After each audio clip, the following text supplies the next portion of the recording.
Hi, I'm your host, Jürgen Strauss from Innova.buzz, and I'm really excited today to welcome to the Innova.buzz podcast from just across the pond, as we say here in Australia, from Auckland in New Zealand, Liam Naden, who's an entrepreneur, a business owner, and a self-described rabid student of success.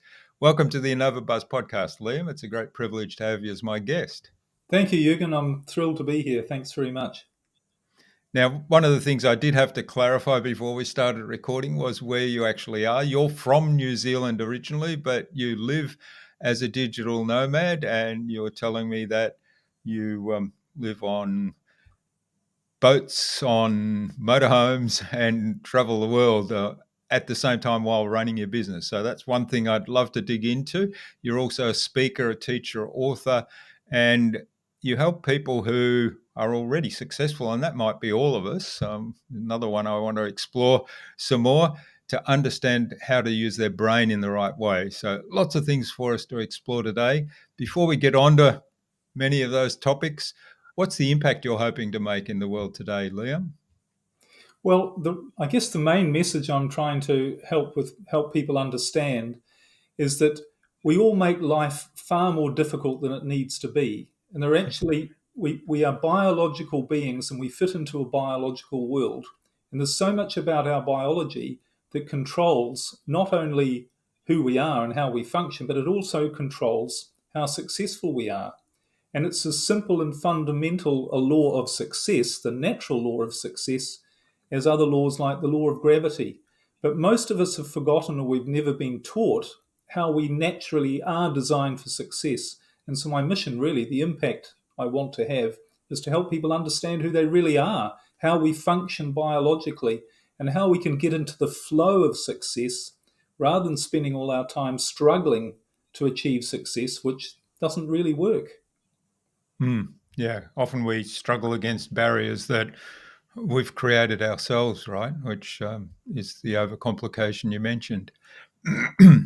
Absolutely. Well, the thing is that all struggle is unnatural. And when you realize that, and when you realize you're not wired to struggle, and when you struggle at anything, what you're actually doing is trying to achieve success the wrong way, then you can actually start to make progress. But struggle is the enemy, actually, which I'm sure we'll talk about. Yeah. Well, I'd love to explore that some more. But one of the things you mentioned, the biology that we're all wired for success. And I know you talk about the brain and how we can use it more effectively and the four parts. So, talk to us a little bit about that whole idea. Okay, well, I stumbled upon this idea after a few decades of being a really successful entrepreneur. And, I've had 18 different businesses in my life. Some of them have been really successful, others not so much. But all of the time that I was building my businesses, I was always stressed, always struggling, because what I was trying to do was force success to happen. And I did that by always setting higher goals, trying to get more information, trying to learn more, being really motivated by this idea that I want to be the best that I can be. I want to have a great life. I want to be rich. I want to have the freedom to do the things I want to do. And I also studied lots of different approaches to how to be more successful, including the whole area of personal growth, personal development, motivation, goal setting, changing your beliefs, changing your subconscious mind and your thoughts. All of these different things, lots of different ideas and strategies and techniques, as well as studying religion and spirituality. So I did all of these things and I became really quite successful. I became a multi-millionaire. I had the freedom. I had the multiple houses, the multiple businesses, the lifestyle of travel. But I never really felt, here's the irony of it, I never really felt that successful. I kept thinking, there's got to be something more to this. I'm missing out on something. So I need to set a bigger goal. And of course, the other thing I had was lots of stress, lots of problems. And I started to buy into the idea, and I'm sure I read it in more than one book, which says, problems, they're just a natural part of success. You have to learn, if you want to be successful and if you want to stay successful, You have to learn how to overcome your problems, and you have to learn how to live with them. Now, I subsequently found that all of that actually isn't true. But anyway, what happened was here was I going along, barreling, chasing success, achieving it, but always thinking, I have to have more. There's got to be more to this because I'm still not really that satisfied deep inside. mm, In my mid 40s, something happened that was never on my goals list. It was never planned, and it was should never have happened to what someone like me who was an expert on success. I could quote all the books. I'd been to all the seminars, or lots of seminars, courses, done all these things. But in my mid 40s, here I was, and I literally went from being a multi-millionaire to losing everything and becoming homeless, literally overnight. I lost everything. I had to move in and sleep on the sofa with my elderly mother in her small apartment. I had to sleep in the living room on the sofa. And there I was thinking, why has this happened to me? What am I missing here? I've studied everything to do with success. I've had all my goals lists and my vision boards and my beliefs written down and my affirmations, and I've done NLP and all of these different strategies, and I'm really motivated. But what do I do now? And I had no clue what to do because there were two questions that kept coming to my mind as I lay on the sofa trying to get to sleep. One was, why has this happened to me? As I say, mm, because I thought I knew everything. And secondly, what do I do now? And I was in this situation where I literally was in a town where I knew nobody. I had no income. I had no prospects. As I say, I didn't know anybody. I didn't have a clue on what to do. And what I didn't realize that it was at that time that it created a shift in my perspective. And what I ultimately realized later was the way I was actually using my brain that maybe do something different. And when I rebuilt my life, it went in a completely different direction. I started to create new businesses, online businesses mainly, and I was starting to make a really good income again, really good money. And I attracted a new partner. My marriage had gone with everything else. So I attracted a new partner who was far better than a far better relationship than I'd ever had before. And I started to do some amazing things that made me feel really great. Like you mentioned in the introduction, I started traveling around the world in my own yacht. I mean, that was never on my goals list. All these mm, unexpected great things were happening. So I wanted to figure out what I was doing differently because I wanted to make sure I kept doing it. And one of the things I remember thinking, one of the big differences between my life before and my life after, whereas before I'd been chasing after success. I'd always been, as I mentioned earlier, trying to figure out the next goal, the next thing to do, the next business opportunity, the next way to make more money, the next way to be more successful.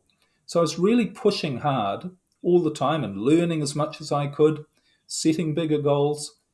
And with that came the struggle of problems and stress, which I just said, well, that's naturally part of it. But what was strange was this time round, it was very weird. It was like instead of me chasing after success, in a strange way, it felt like success was coming after me. Because instead of me having to push and struggle, what I found was the right person would show up at the right time, or the right idea would come to me at the right time, the right opportunity. I'd make better decisions. I used to make terrible decisions because I was so stressed. I'm sure as an entrepreneur, we can all relate to making bad decisions mm, and think, why did I do that? But anyway, I was making much better decisions and my life was so much better. And I thought, what's missing? What's missing is the stress and the problems. It's like things are just falling into place. Why is this happening? Is it just luck? Is it coincidence? There's something very strange going on here. And that's when I decided I need to figure out as I said, what I've been missing. And that led me down a track to discover, what I really did was I started with square one and said, well, what am I missing? Maybe there's a way things work that I'm not aware of. So I took it right back to basics and I actually started to explore the science of who we are and why we're here. And what I realized is that all science, every scientist, every biological scientist, if you were to ask them, what's the purpose of your life? Or more importantly, what's the purpose of all life? What is the biological purpose of all life? And science has actually answered that question very well and very thoroughly, and come to the conclusion that the purpose of all biological life, including your biological life, the number one purpose is to survive. That's what everything is wired to do, is for survival above all else. And what that means is that the organism, including you, if you're wired for survival, what gives you the greatest chance for survival? It's being the best that you can be. When you're your healthiest, strongest, both physically and mentally and emotionally, in other words, when you're happy, when you're doing the things you should be doing, when you're feeling energized, when life is going really well, you are being the best that you can be, and you're actually living your biological purpose. That's the way all of life is designed to be, the best that it can be, so that it has the greatest chance for survival. And I thought, well, this is interesting. And as I went further down the rabbit hole, I thought, well, has nature provided anything to make that happen? If that is how all of nature is wired to survive by being the best that it can be, what has nature provided to enable every living thing to achieve that? And of course, the conclusion is a brain. The brain is the instrument or the machine that every living thing has been provided with to ensure that it's the best that it can be, so that it has the greatest chance for survival. So when you think about it, if you think your purpose and how you're supposed to be is the best you can be, that means not having problems, it means not having stress, it means doing all of the right things at the right time to give you the best experience of life possible, including to make you feel happy and fulfilled and realizing you're being your best. Then why don't we feel like that? Why don't we? Why are most of us struggling? Why was I struggling? And the only conclusion I came to, and again, this was through a fair bit of research and pulling together a whole lot of different strands from religion and psychology and personal growth and all in science, the only conclusion I came to is, if we've got problems in our life and we're not designed to have problems because problems don't help us live our biological purpose, then we must be using this thing the wrong way, because this thing is simply a machine. It's programmed to ensure that everything happens in your life to make you the best that you can be. That's what it's constantly working to do. So if you're not using it the right way, like any machine, the only consequence is you end up with problems. And that's really was the missing link, the aha moment was, this is what most people are missing. They're trying to make their life work like I had been, but they're not using the machine the right way. And all that happens is you struggle and you end up with problems. It's a little bit like a motor car. We all know what a motor car is. It's a machine that's designed to get you from where you are to where you want to go. And it's not like it's a difficult thing. That's what it's designed to do. And it's going to do that efficiently, predictably, guaranteed, if you use it the right way. In other words, if you sit in the driver's seat and enjoy the ride and do what you need to do to make it happen. But you're not getting yourself there, you're directing the machine.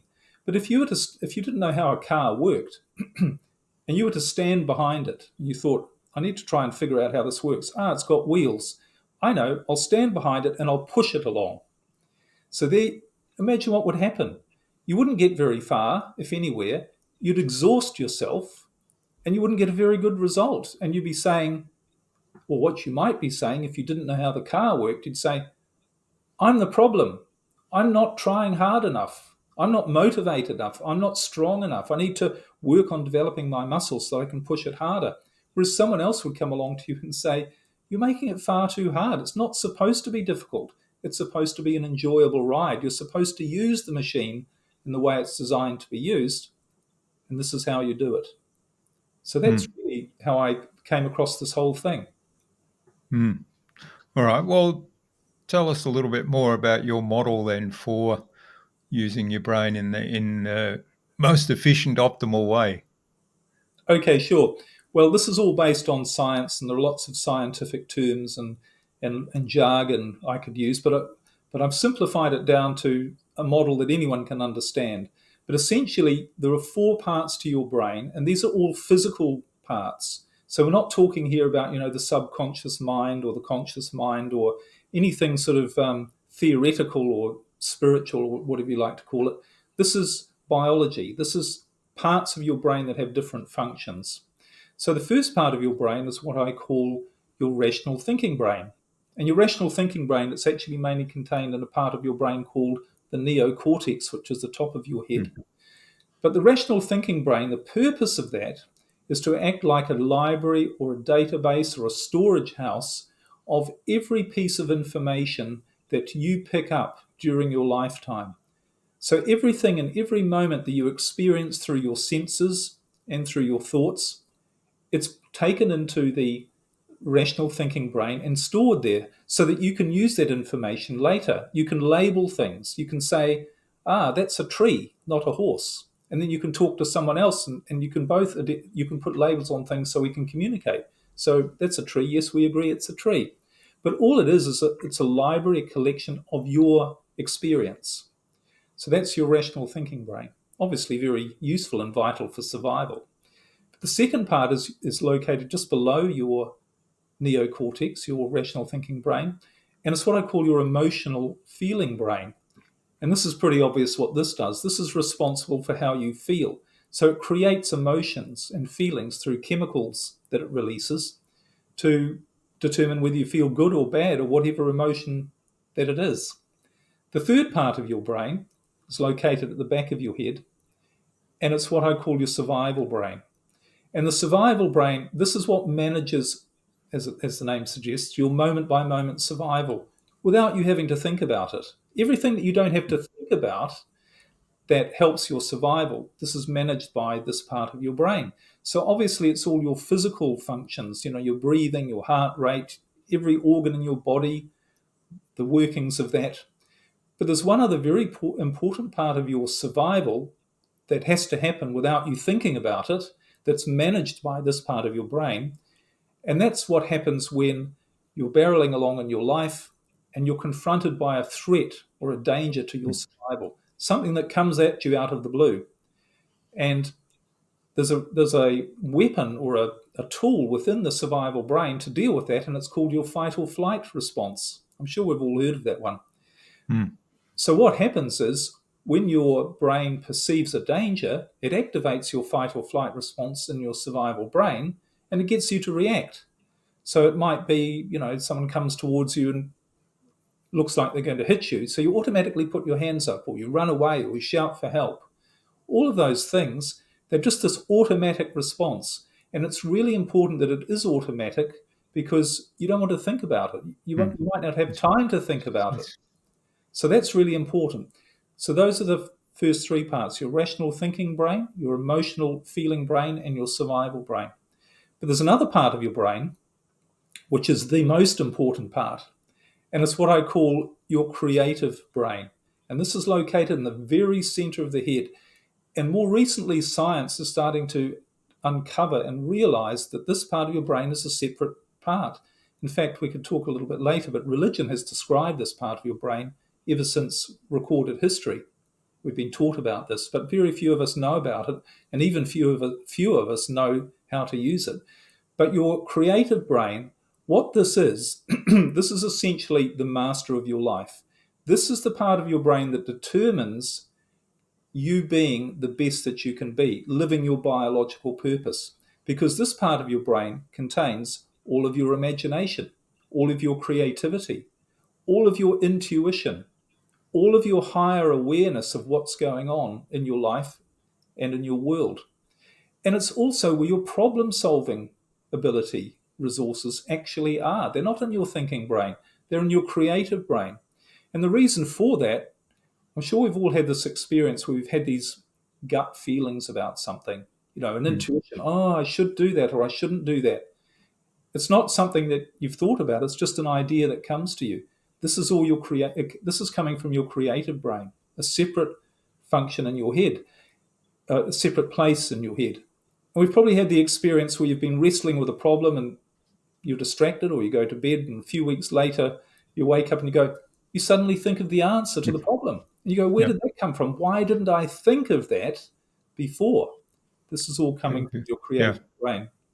So the really important thing to realize is two things about the four parts of your brain. One is it's your creative brain that runs the show if you want to be the best that you can be, if you want to live your biological purpose, if you want to have that sense of fulfillment and what many people have described as a feeling of being in the flow, being in the zone. You know, great athletes talk about the state where it's almost effortless performance. Hmm. Something takes over, this energy. They're not putting in the struggle, they're flowing. You know, creators such as musicians have talked about, or composers have said, I just heard this music and I wrote it down. I don't know where it came from. This is all coming from the creative brain. So the whole purpose of how you're supposed to run your life is you're supposed to be living with your creative brain activated pretty well all the time. Hmm. There's only one time when you shouldn't be using your creative brain. In fact, when your creative brain is not useful at all, and that is when you are presented with a threat or a danger, Yeah. when something comes at you that could harm you or even kill you. Now, the creative brain actually isn't of any use in that situation, because it's no point, you know, being aware of the beautiful surroundings when someone's about to hit you or some danger is about to befall you. So you need to switch your brain. And the way it does that is it actually happens in your emotional feeling brain, which acts like a sentry. It's continually in every second scanning your environment and making the decision, is this safe or is this dangerous? And when it's safe, it sends chemicals to the rest of your brain and the rest of your body that make you feel good. Now, those good chemicals are often called hormones or neurotransmitters. They're a sign to activate the creative brain. So when you're feeling good, when you're feeling grateful, loving, excited, when you're in that flow state, that's your emotional brain saying it's all safe, go ahead, be the best that you can be. And the creative brain does its job and it does all these magic things for you. However, if the emotional brain sees a threat or a danger in your life, a real threat, it sends a different set of chemicals and it creates a different set of emotions, which is fear, stress, worry, anxiety. And that activates, literally activates the survival, fight, or flight instinct. And you might necessarily be in a state of total panic, but whenever you're feeling anxiety, stress, or worry, what's actually happening is your emotional brain, even though it might not be there, but it's saying somehow it's interpreting your environment. Hmm. There's a threat to your survival. But what happens when you activate this survival brain, which is activated only by feelings of stress, fear, worry, and anxiety, is you shut down the creative brain, because that's of no use in this situation. Your brain is telling you there's danger we've got to deal with. We've got to react. We've got to find a solution to the problem. There's a problem out there. We've got to find the answer to it. Your creative brain is not able to be used. And you can see the basic problem. And it was the Yeah. problem I had for decades. In a stressed, worried, frustrated state, I was trying to create my life. I was trying to set goals. I was trying to figure out what to do. I was trying to, That's all logical brain stuff, wasn't it? it's totally logical. And Hmm. what I realized was that part of your brain, the survival brain, you're expecting it to do things it's not designed to do. It can't do. It doesn't know what your goals are or what they should be. It doesn't know the right action you should take, which is why you keep making bad decisions. It doesn't know any of that. It's like a 15-year-old boy who's only good at throwing sticks or fighting. That's what it's there to do. It's a warrior. All Yeah. of that wisdom, One of the things your creative brain. yeah, I'm always fascinated. You know, the brain is an amazing organ, and it's great that you've sort of described it in such detail and the various functions. And one of the things the the creative brain, as you describe it, it always amazes me. We're breathing, our heart's beating, our immune system is probably working 24/7 at 150% capacity, fighting off all kinds of infections and other parasites and other things that surround us that are actually dangerous, but it's being driven by the immune system, which is probably a creative brain activity. And all of that without us having to think about it, without us having to resort to the logical mind and say, well, how did I do that again? And those kind of things. It's so amazing. And yet, with this amazing thing that we all have, we don't have an instruction manual. We don't have something that says, "Hey, if you go on stage to make a presentation and help a lot of people with the knowledge that you have or the expertise that you have, that is not a dangerous situation. You don't need to get into panic attacks and anxiety with that, which is the fight or flight response kicking in, right, at a time when it's of no use." Well, you make a couple of interesting points there. One is you say, you mention about how the brain is working to protect us through our immune system. You know, science has a word for what is known as the perfect functioning of the organism, which is called homeostasis.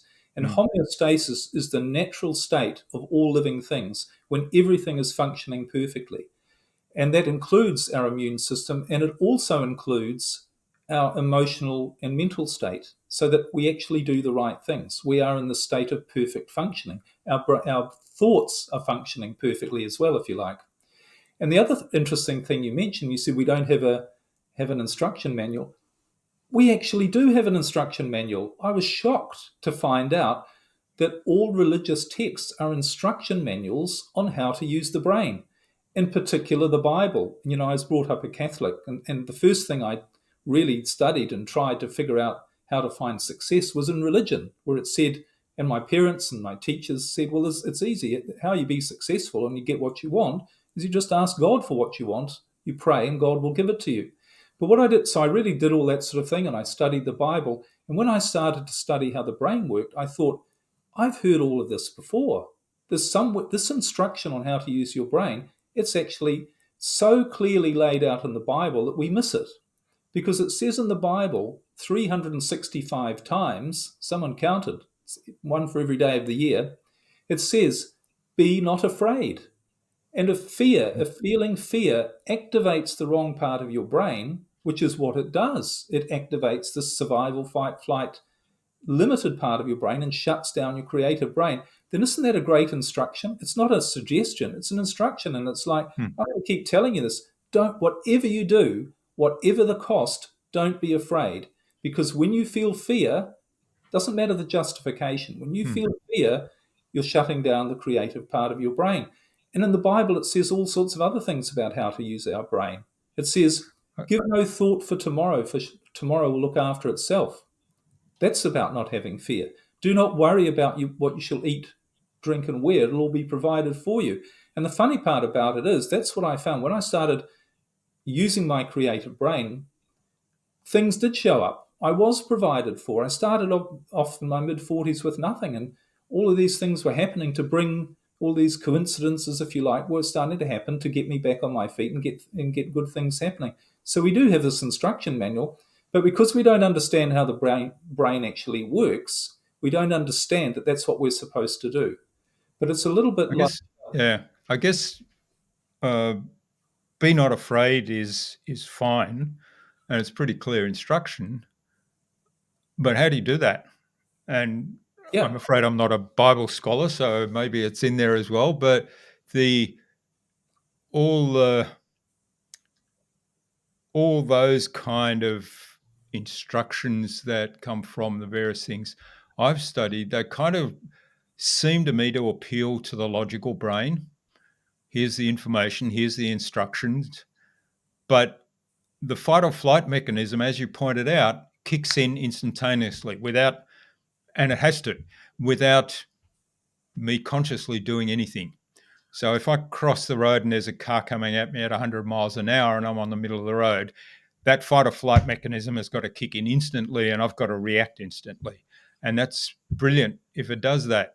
If I get on stage in front of 1,000 people to do a presentation about something that only I know about, um, that fight or flight mechanism may well kick in there as well. Because hey, what happens if one or two of those people, or even all 1,000 of those people, think I'm full of it? yeah, But how do I turn? How do I get to the point of saying, this is the part where I need to use my creative brain? This is how I manage that. And there's a paradox in a way. There's a paradox there, right? Because that step of managing that fight or flight mechanism costs microseconds that could endanger my life if I'm stuck out on the middle of the road with a car coming at me at 100 kilometers an hour. Yeah, exactly. Well, the key thing, and this is the basis of really what all my work and teaching is now. The key thing is there are two things about fear. There are two things that activate your fight or flight. One is something that's going on outside of you that makes you Mm, feel bad. Now, it might be standing up on stage, but it might be turning on the news and you see all these mm, problems, and it makes you feel stressed and bad. Or it might be having a conversation with somebody that makes you feel bad. It might be being in a relationship that makes you feel mm, stressed and worried. It might be having a part of your business that's not going well, or an employee that's not doing well that makes you feel stressed and worried.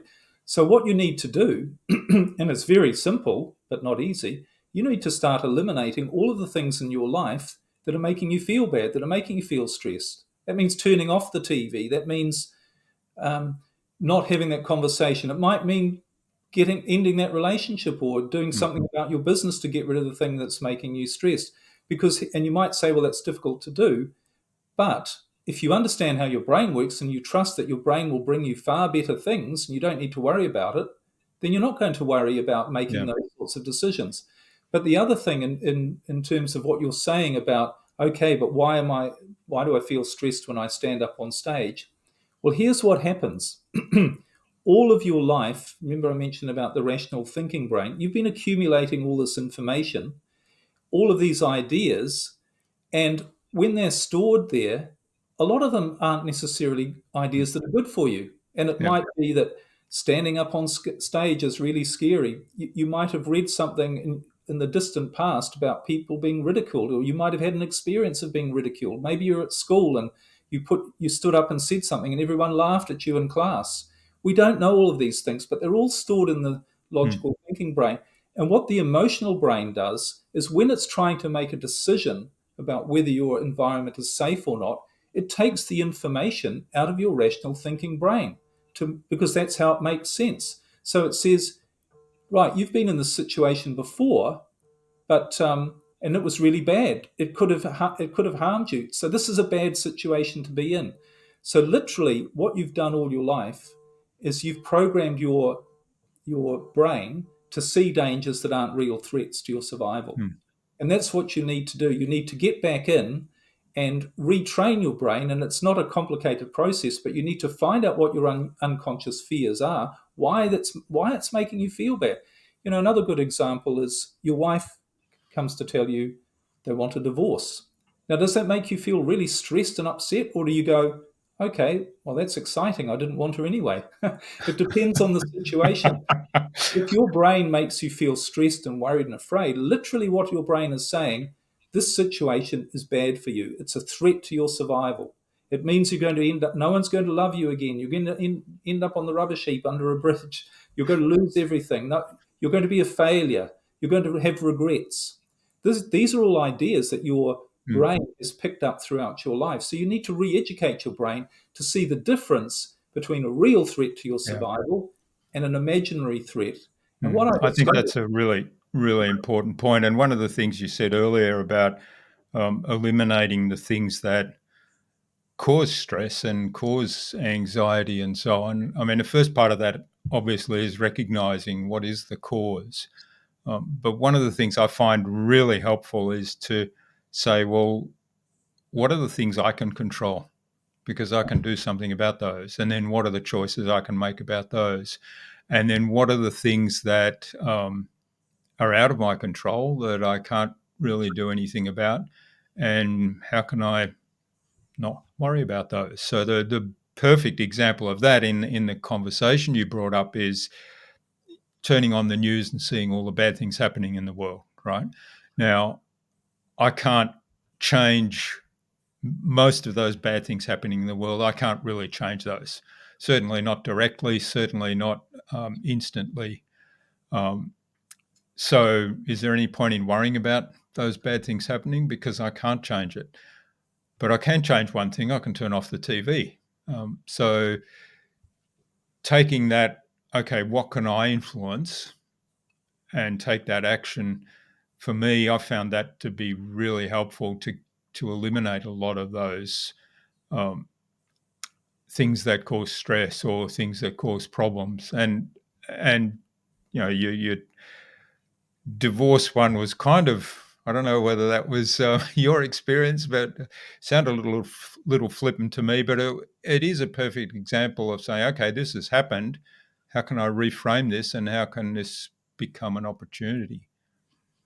That's right. And, the more you start to deactivate your fears, the more you start to get rid of your fears. And it was great for me when I lost everything because I got rid of my fears of not having anything. Because my Yeah. brain suddenly went, why? You've been afraid of this all your life. And my brain says, I've thought that if you lost everything, that would be the end of your life, that would be terrible. But here you are, life's not so bad. You've survived it. In other words, it was nothing to be afraid of at all in the first place. It Mm, was an imaginary fear because when you allow your creative brain to work, it's going to look after you. It's biologically programmed to make sure the best happens to you if you allow it to do its job. So you're never going to be in any danger from an imaginary fear. You just don't need to have those. mm, So, but the important thing I think to realize, you mentioned about the news and you say you can't control things. But what happens when you start to use your creative brain more and you live in this flow state, which is also a state of trusting and allowing and knowing that this infinite computer machine, which is designed for everything good to happen to you, it will do it if you allow it to do its job. Once you understand that, the more you live in that state and the less you activate your fear state, your awareness shifts, your awareness changes. And one of the things you realize about the news is, how do you know it's true? How do you know what you're being told yeah, is true? We all know the yeah, of biggest course. war is a war Mm, of propaganda to keep people on side. You realize none of it's true. I actually have my own podcast and I've done a whole episode about the fact that we've been misled throughout history about everything. None of it's true. So why would we bother watching it anyway? I haven't watched the news for 13 years. And it's funny, when I stopped watching it, that's when my life really started to turn around. It's just all irrelevant. You think mm. it's relevant because of the way you've trained your brain through all of these Yeah. beliefs. And you've spent your And life.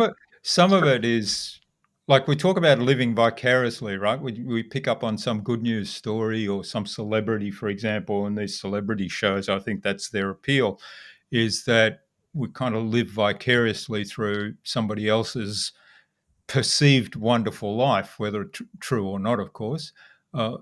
But unconsciously, if we look at the news and see all this bad news stuff, we're kind of living vicariously in that environment, aren't we? So we kind of like, you know, we're experiencing this war zone as if it was us in that, terrible as it is for those people that are actually in that. But it's Or it's not. yeah, Maybe it's not terrible. yeah, It's just a perspective. It's just mm, an opinion or a decision you've made, a judgment you've made on it, not you, but we mm, make on an event or a perception of an event that we know nothing about. How mm, do we know it's not all staged? How do we know that the people aren't laughing? And how do we know it's not just a war is not just a big money machine and everyone's doing great? I mean, I'm not trying to sound flippant or sarcastic. I'm just saying it's mm, all about perspective. We yeah. don't actually know the truth. We can never know the truth. Mm. And if you start Well, looking you only, at you things, know, see how even nothing's been told the way it is throughout history. yeah, even if the report that you're watching is accurate, it's not complete, is it? It's never Can't complete. be. It's only showing a very narrow focused bit because of the time constraints and the other constraints that are there. So it only shows a very narrow bit, which of course impacts how you feel about that, your judgments you make about that.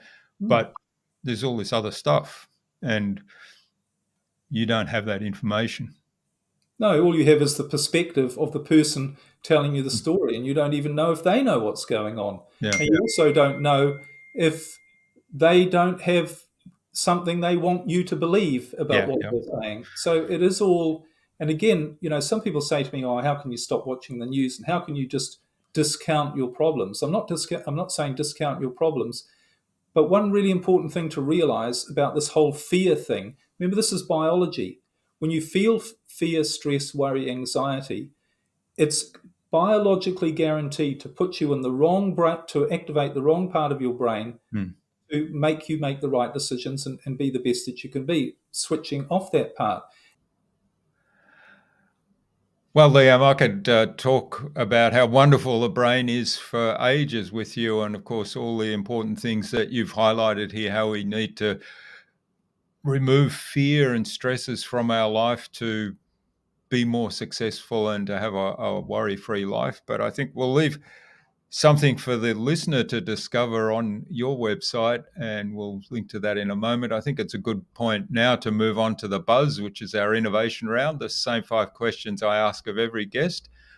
And the idea is you'll give us really insightful, snappy answers that'll inspire the listener to go and do something awesome as a result today. Okay. You all set? Yeah. What's the number one thing anyone needs to do to be more innovative? To realize that you are innovative, but what you're missing is allowing the innovative part of your brain to work. So, what you really need to do is to start to understand how this machine works so that you can use it the best way possible. Yeah, yeah. And a lot of that is removing fear, as you mentioned earlier, right? Well, I think Well, what I'm trying to emphasize is this is a mechanical process.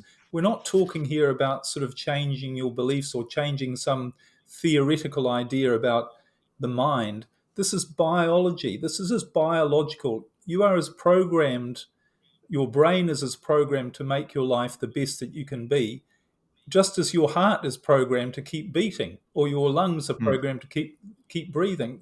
There's no mystery about this. This is pure biology, and that's why it works. It works in a guaranteed way if you use it the right way.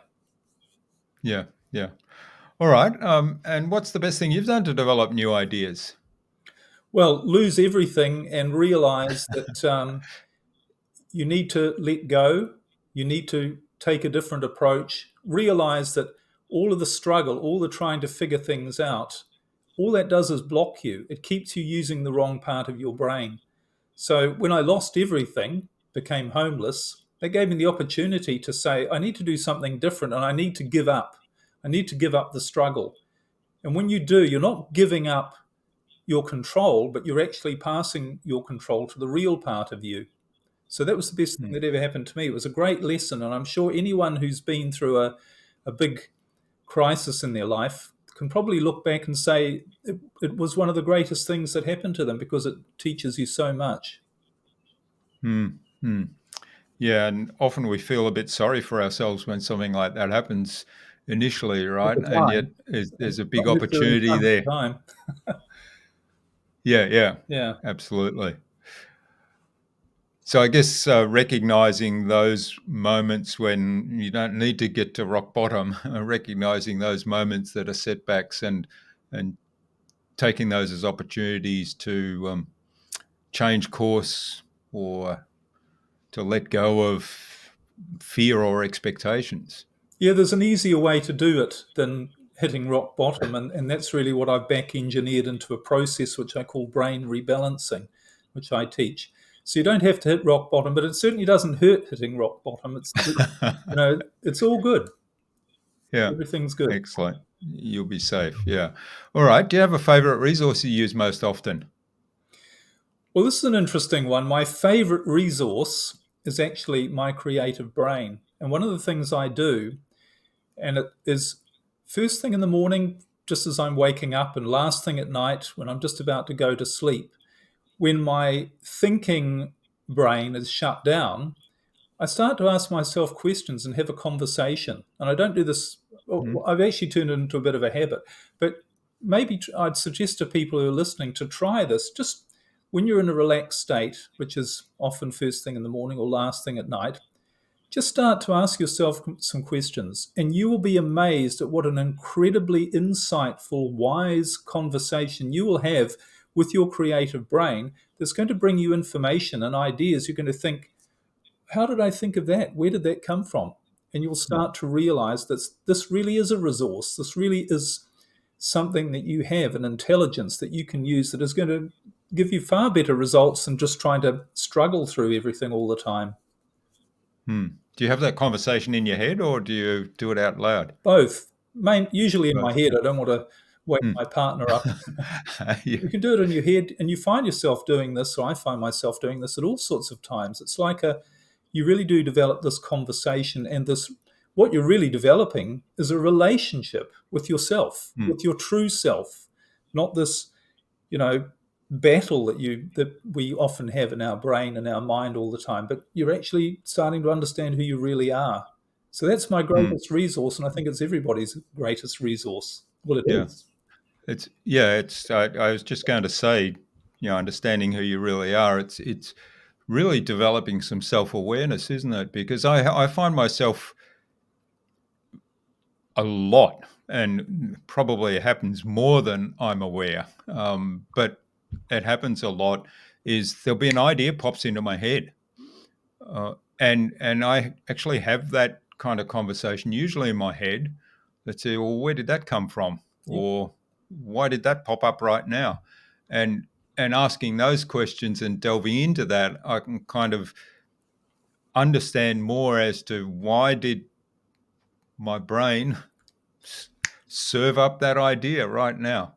Yeah. And usually there's some sort of connection back to something else that provides me value in some form or other. Yes, and we have this resource on tap all of the time. It's the way we're Mm, supposed to live, you know. mm. Excellent. All right. Now, what's the best way to keep a client on track when you work with them? Just continue to have them monitor how they're feeling. What is their relationship with the present moment? Are you letting fear creep into your life? Is there something that's in your environment there right now that's making you feel anxious, afraid, and worried? And a really good, sorry, excuse me. And a really good little tip I say to people is, when you're feeling stressed, or when you start to feel that emotion of stress, yes, you're activating the wrong part of your brain, and so therefore you're limiting yourself. But a good thing to ask yourself is there a threat to my survival right now? What is the threat to my survival right now? Because your brain is telling you that there is. And when you can Mm, start to become aware and say, well, there actually isn't any threat to my survival, or what I'm thinking about is not a threat to my survival, you can start to teach your brain the difference between real and imaginary threats. And then you find that you activate that, you catch that fear-based part of your brain mm. out a bit, and you make it realize there's nothing to be afraid of. You don't need to be worried, stressed, and anxious. And as you do that, your awareness shifts, it raises, you use your creative brain more, and life goes a lot better rather than being held back by these feelings of stress and fear and thinking that somehow we can use that to break through, which we never can. Yeah, yeah. So it's not kind of feel the fear and do it anyway. It's really analyze, is there a threat to my life here, and should I be feeling fear or not? Yeah. Yeah, feel the fear and do it anyway. That doesn't really work because what you're doing is reacting to a situation. Hmm, So, what you need to do is get into a space where you are responding to a situation by having a clear picture of what's actually going on. And what's actually going on, you can only see when you're not feeling afraid, stressed, and worried. yeah. When you're afraid, stressed, and worried, your brain will only be able to see all of the things that are bad about the situation, which isn't the reality. Hmm, It's just a perspective. And that's not going yeah. to help you. Wonderful. Bottom line is Hmm, that it's just not going to help you move forward with your life when you're in that hmm. state.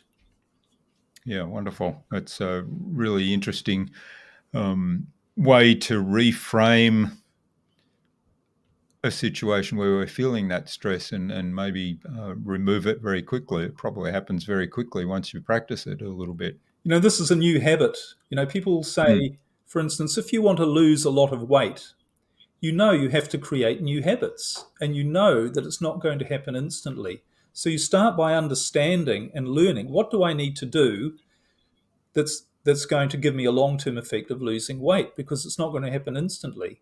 So you learn hmm, about it, and then you practice it, and you make mistakes and you do it wrong and you eat the wrong things, but gradually you do it better, and gradually you see better results. So this is exactly the same with your brain, because you've been training and trained yourself since the day you were born to use it the wrong way, to think that you've got to struggle, you've got to figure things out, that life's hard, there's all these bad things out there.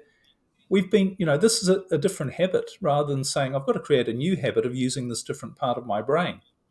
So it Hmm. does take time, but it's like losing weight or anything worthwhile. Yeah. It is totally Small. worthwhile. Yep. And small steps and consistency. And it's the only way. It is Hmm. literally the only way. As I discovered, I spent decades trying to do it the old way, and it didn't work. Hmm. Excellent. All right. What's the number one thing anyone could do to differentiate themselves? Be yourself. Trust your creative brain. Can I just mention one other thing about your creative brain and about who you are? Because we're all on this mission of saying, well, I'll copy what someone else does. If they're successful, I'll do what they Yeah. do. But literally, what your brain is a decoding machine. And what it decodes is all of the information that is unique about you that is contained within every cell of your body in something called your DNA. Your DNA is a blueprint for who you really are, and it has more than 250 million pieces of information about who you are. And you're different to everyone else. So your brain, what it's trying to do is literally turn you into the best person that you can be by creating your DNA into physical form. So it's literally saying, those 250 million pieces of information, how can I turn that into that best person? So you don't know what those 250 million pieces of information are, but your creative brain does. And it's constantly striving to make you the best expression of that. So when you're trying to copy someone else or imitate or do anything like that, you're going against nature. You're not allowing your true self to come out. And you're not trusting that your brain is looking for the best for you. It knows what you want far more than you do. It knows what you need. So you need to allow this decoding machine to work. And when you do, I think one of the things that is really surprising to people who've worked with me through this process is just how different their life becomes. They end up doing things they never dreamt they'd be doing. Hmm. But they're all good things. They're all much better things. They're much better things than they ever would have thought of themselves. So this is really something powerful at work here that we need to acknowledge and use. Yeah. Yeah. And I think it's a really important point that um, imitating or copying others is not the best way to learn. Yes, modeling from people is a really powerful way to learn, and continuing that learning journey is very important, but doing it in a way that's consistent with your own DNA. And as you say, um, what's the population of the world right now? 7 or 8 billion Yeah. people, and you and I are 1 in 7 or 800 billion. Sorry, 7 or 8 billion, which, Yeah. yeah, pretty fascinating thought, isn't it? I mean, it doesn't mean we can't learn from other people. But one of Mm, the things we need to do is rather than try and learn things, allow your brain, your creative brain, to bring to you the information that you need when you need it. You don't need to go out sort of trying to chase information. Just allow, and it'll bring exactly what you need to know at exactly the right time. And it might be in the form of another person or an experience or a book or a video, whatever it is, it'll show up for you rather than this constant need many people have. They've got to consume more information and learn more mm. just for the sake of it. That's counterproductive. Yeah, yeah. And it's often um, dilutes focus as well, doesn't it? Mm. Well, All right. Well, it thanks, saps Liam. energy. Yeah. Yeah, that's right. Yeah, it saps energy. Well, thanks, Liam. This has been fabulous. Now, where can people find out more about the work you do and maybe even reach out and say thanks for what you've shared with us today?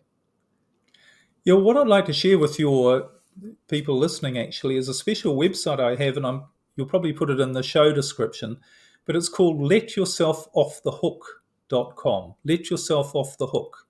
And maybe if people are on their phone or whatever, they could go there right now and have a look, because there you can sign up for a free webinar that I have where I go into detail about how all this stuff works and how you can easily shift from this stress-based state to a productive state using your brain differently, and really getting a completely different experience of life and seeing your results accelerate. Because this is what happens. It's not just you feel better, but the outside's better as well. You make far more progress. So that's at letyourselfoffthehook.com. And as I say, it's all free. It's a webinar where I go into detail about this in a fun and interesting way. So that's the best way Excellent. to find me. Can I just ask Well, you, actually, you and yourself, I mean, from what we've been talking about, I'd be curious to know what your aha moment is, or what you've really thought stood out about what we've talked about. Is there anything in particular? I guess one of the things that's stood out for me is this idea, and it I've sort of connected it with self-awareness. This idea of having those conversations in your head and analyzing. So if you're holding back from doing something, working out it's probably fear, or if I'm feeling stress, I know when I'm feeling stressed, it may come back to fear, and actually asking that question of what's threatening, what's the threat here, what's threatening my life, or is it really a threat, and connecting that with that self-awareness piece. I think that was the biggest aha for me in the whole conversation today. Oh, great. Thank you very much. Yeah. Hmm. So certainly we'll have the link for that free webinar in the show notes. So that's very generous, Liam, and I appreciate that. Now, what action would you like our listener to take out of today's conversation, apart from signing up for that webinar and learning more? I think we have an overemphasis on action and far too little emphasis on awareness. Because when you keep thinking, I need to take action, what do I do next? That's all your Mm, survival brain talking, because you think, because it needs an instant result. But what we need to focus on is awareness, learning more, being more aware of how things work in our life and in our world, and realizing that right action, the right things to do, will happen as a result of that. So I think we need, really, it's a mind shift, if you like. And we're talking about a brain shift mm, here. That's what we've been talking about all along. But really, it is a shift from saying, I need to do something, to I need to create an awareness and allow the right thing to happen, whether it's from mm, me doing something or someone else doing something to me. I need to trust more by understanding the process. So that's the big thing, to start saying, I'm not going to try and do something, I'm going to try and become more aware of something. mm. And that involves a little bit of learning and A thinking, little bit of I'm going to find out more about this stuff, about how it all works.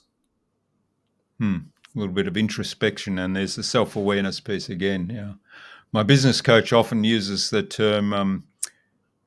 We spend a lot of our time as a human doing rather than a human being. And the being part is, I think, sort of actually that self awareness and being aware of what's happening inside of us and around us and the impact that's having. So Absolutely. Yeah. thanks so much for sharing your time and your insights so generously with us today, Liam. This has been a fascinating conversation. I've learnt a lot. I've shared my aha moment, Thank you. and I'm sure there'll be some others come up when I listen back as a listener rather than as a participant in the conversation.